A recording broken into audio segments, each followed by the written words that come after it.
말씀의 식탁 하루 한 장 창세기 묵상 창세기 제9장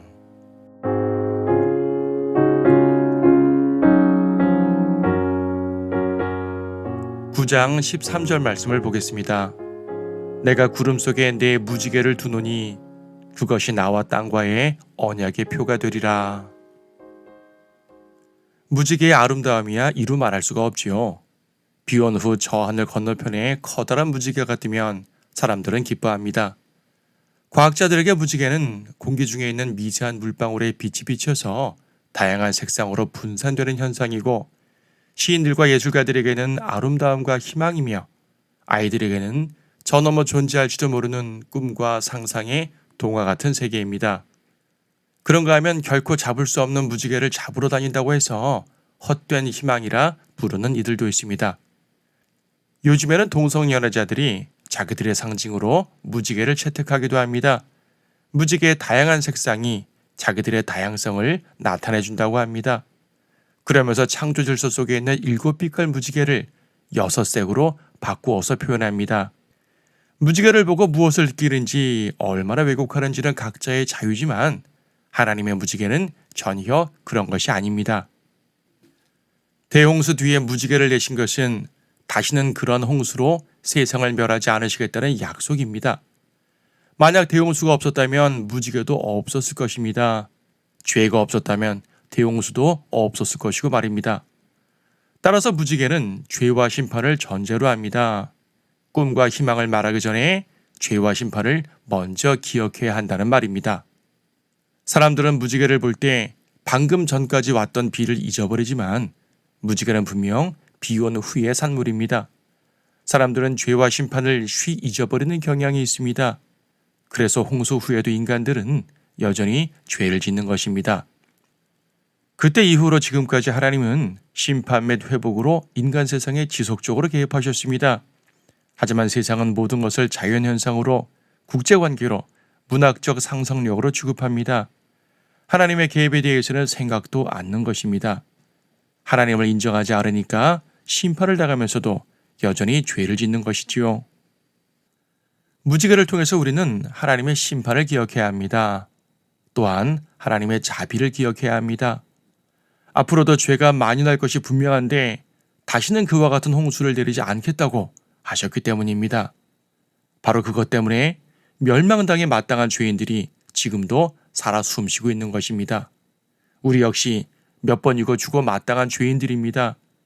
하지만 하나님께서는 계속 참아주시고 십자가의 길로 인도하셨습니다. 하나님 안에는 심판만 있는 것이 아닙니다. 자비도 있고 용서도 있고 사랑도 있습니다. 죄에 대해서는 분노하시지만 징계받은 그분의 백성에 대해서는 불쌍히 여기시어 회복시키십니다. 때리신 후 얼러주시는 자애로운 아버지십니다. 무지개를 통해 말씀하시는 것은요, 회복과 자비의 메시지입니다. 물론 더 이상 물로 심판하지 않으신다는 말씀에서 불로 심판하신다는 의미를 찾을 수도 있지만, 그렇다고 이 말씀이 불심판을 으름장 놓으신 것은 아닙니다. 하나님은 심판이 끝난 후 자비를 베푸셨고 노아와 그 가족에게 텅 빈 땅을 주셨습니다. 마치 하얀 도화지처럼 무엇이라도 그릴 수 있는 텅 빈 땅입니다. 이제 하나님의 자비 안에서 그들은 새로운 출발을 해야 합니다. 하지만 그 전에 기억해야 할 것이 있습니다. 왜 무지개가 뜰 수밖에 없는 상황이 되었느냐 말입니다. 그런데 이어지는 사건들을 보니 노아는 그 의미를 제대로 인식하지 못한 것 같습니다. 우리는 하나님의 자비 앞에서 심판을 기억해야 합니다. 죄의 무서움을 기억해야 합니다. 그래야지 나 같은 죄인을 살리신 하나님의 은혜를 더욱 감사할 수가 있습니다. 자비는 당연한 것이 아닙니다. 멸망할 죄인들을 향한 하나님의 크나큰 은혜인 것입니다.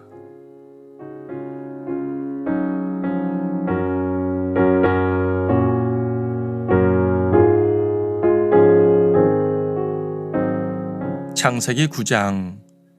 하나님께서 노아와 그의 아들들에게 복을 주시며 그들에게 말씀하시기를 다산하고 번성하여 땅을 다시 채우라. 너희를 두려워함과 너희를 무서워함이 땅의 모든 짐승들과 공중의 모든 새들과 땅 위에서 움직이는 모든 것들과 바다의 모든 고기들에게 미치리니 그들이 너희 손에 넘겨졌음이라. 살아서 움직이는 모든 것은 너희에게 먹을 것이 되리라. 내가 모든 것을 푸른 채소같이 너희에게 주었느니라. 그러나 고기를 그 생명과 더불어 즉 그 핏째 먹지 말지니라. 내가 반드시 너희 생명의 피를 찾으리니 모든 짐승의 손과 사람의 손에서도 내가 그것을 찾을 것이며 모든 사람의 형제의 손에서도 내가 그 사람의 생명을 찾으리라. 사람의 피를 흘리는 사람은 사람에 의해서 자기의 피도 흘려지게 되리니 이는 주께서 하나님의 형상대로 사람을 지으셨음이라. 너희는 다산하고 번성하며 땅을 가득 채워 그 안에서 번성하라 하시더라. 또 하나님께서 노아와 그와 함께한 그의 아들들에게 일러 말씀하시기를 보라, 내가 내 언약을 너희와 너희 뒤에 올 너희 씨와 너희와 함께한 모든 생물 곧 새와 가축과 너희와 함께한 땅의 모든 짐승과 세우리니 곧 방주에서 나온 모든 것으로부터 땅의 모든 짐승에게니라. 내가 너희와 내 언약을 세우리니 다시는 모든 육체가 홍수로 인한 물들로 멸망당하지 않을 것이며 또 땅을 멸망시킬 홍수가 다시는 있지 아니하리라 하시고 하나님께서 말씀하시기를 이것이 나와 너희와 함께하는 모든 생물 사이에 영속하는 세대들을 위해 내가 체결하는 언약의 표라. 내가 구름 속에 내 무지개를 두노니 그것이 나와 땅과의 언약의 표가 되리라.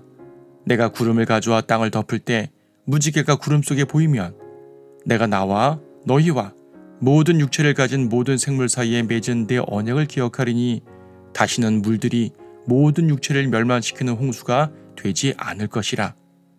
무지개가 구름 속에 있으리니 내가 그것을 보고 하나님과 땅 위에 있는 모든 육체를 가진 모든 생물 사이에 영원한 언약을 기억하리라 하시더라. 또 하나님께서 노아에게 말씀하시기를 이것이 내가 나와 땅에 있는 모든 육체 사이에 세운 언약의 표니라 하시더라.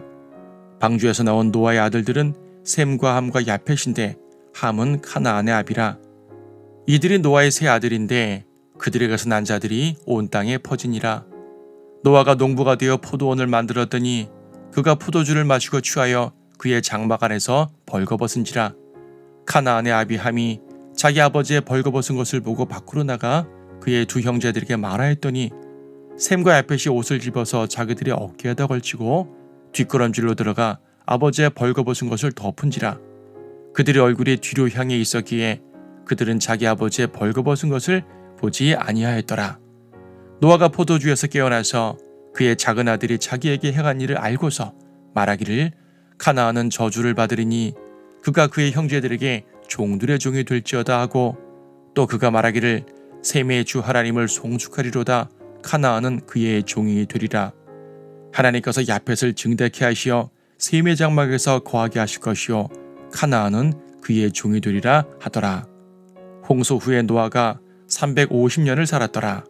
노아의 모든 날은 950년이었으며 그가 죽으니라.